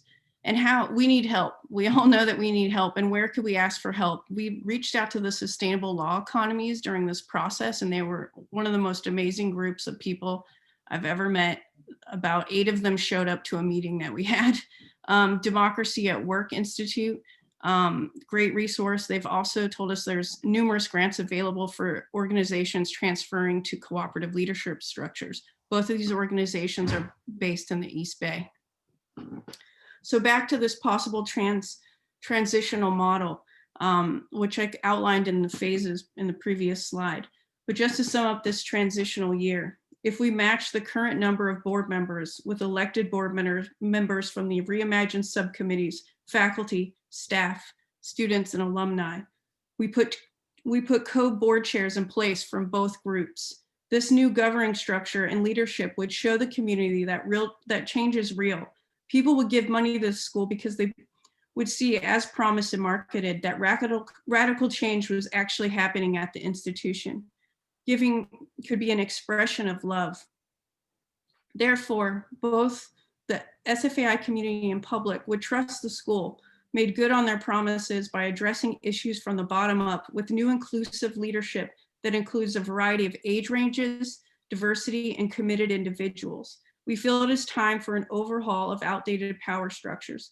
Collaborative and collective decision-making is crucial to our success as an educational leader. Lastly, this process has proved there's so much wisdom and integrity right here in our community. All you have to do is ask. So many people have stepped up already. Thank you.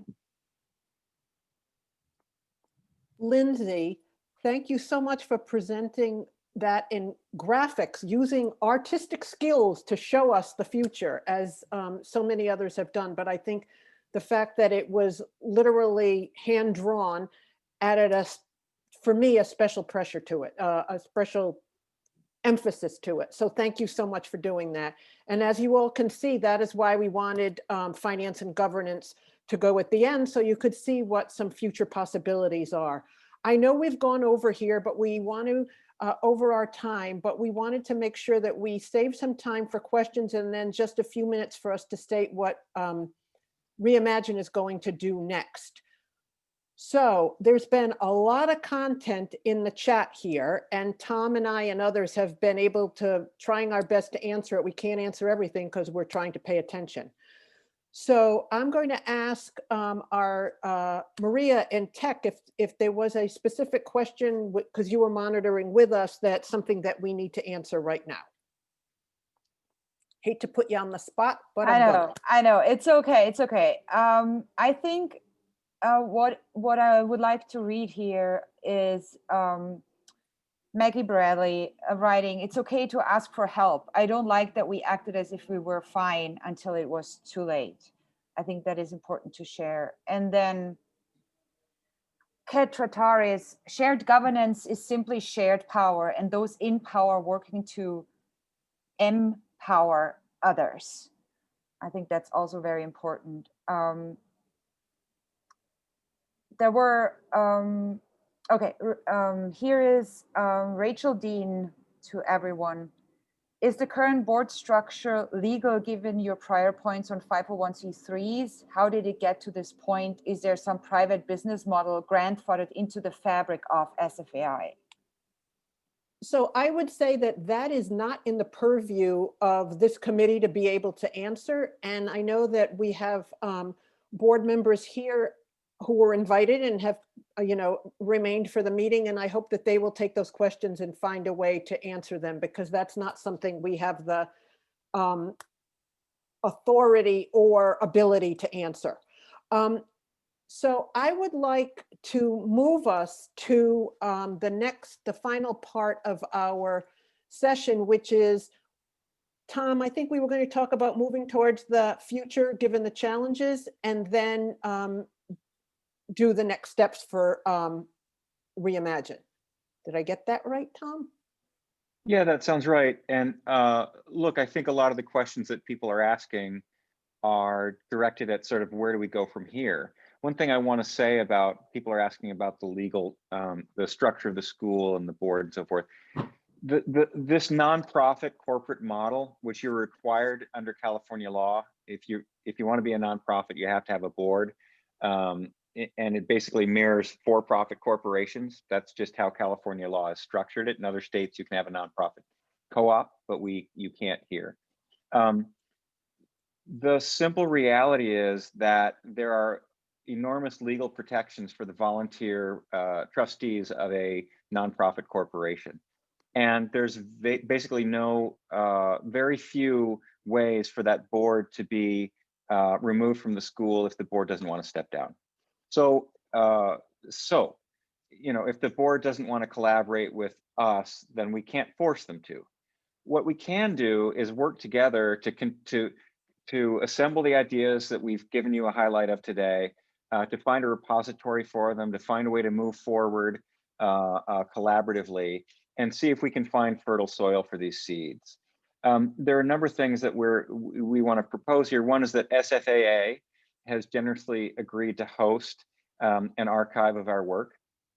We want to circulate a survey that, Orit, I don't know if that link is ready to go, but a survey inviting you to share your ideas, share your contact information if you'd like to be part of an ongoing process. Orit has just put that a link to that survey in the chat window, and I'd encourage you to share that broadly because we'd like to hear from everybody. I mean, we started this process with an email, with a survey sent out to SFAI's entire email list looking for people to help, and that's how most of the people in the committee came to us through that process. So that's where we are again, is sending out a survey, seeing who wants to help with this process, help to come together and try to move some of these things forward. And each of the subcommittees has made some sort of observations about recommendations that could be implemented in the near term. But as I've said, without the collaboration of the board, we're going to be organizing ourselves outside of the SFAI power structure. So let me thank you, Tom, for saying that, and let me conclude that this presentation to the community was our way to showcase all the work we've done and for the people who did the work to be able to share it with you. But this terminates the work of the Re-Imagine committee. That doesn't mean that the people who are part of this committee and the work that we've put forward can't continue. It's just that the Re-Imagine committee will not continue.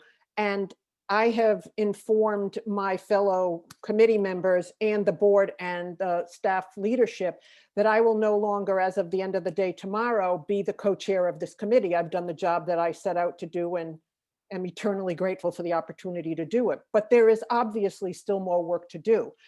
So please take a look at the survey that Orit has put in the chat, and SFAA has offered to host and continue conversations and be a place for this dialogue and community to stay together, and a way for all of us to do this work together. It will just, the structure may look differently, but I think the commitment and everything else will still be there. And I'm just so grateful for everyone here to stick with us, listen to the proposals, and be enthusiastic and excited about the things that people came up with. This was predominantly, like 99%, all volunteer work from people who have other jobs, other lives, and other responsibilities. And so I'm just so grateful people were willing to give all this time and effort to do this for a place we love so dearly. Everyone here loves it, or you wouldn't be here. So that said, I am going to say thank you to SFAA for hosting us. I'm going to thank the board for having the vision and the foresight to put together a Re-Imagine committee, to name Chris, Tom, and I as the co-chairs, and for letting us do this in an autonomous way that let us put this together in a way that we thought best suited us. And as you can see, we embodied diversity and equity and inclusion and an accessibility in all the layers of the work that we did. And that is the future we see for this school. So Karen, I don't know if you can see me. all. Sorry, can I interrupt you? Before Of people course, leave, Orit. thank you. The link I sent is actually the editable one. So I'm trying to figure out how to make it so that people can actually fill out the information and not edit the. I think it. So the link that I shared, or they can. okay, thank you, Emily. Thank you. Perfect. Thank you, Emily. Teamwork. Thank you all. It's been an amazing journey. And I think we've presented a reimagined school. Amazing. Brilliant. Thank you. Thank you. Thank you. And I encourage the board that's listening here, this is the way. This is the way forward. Thank you. Well done, everybody. Thank you. Thank you. Thank you all. Yeah, Did you want to say it?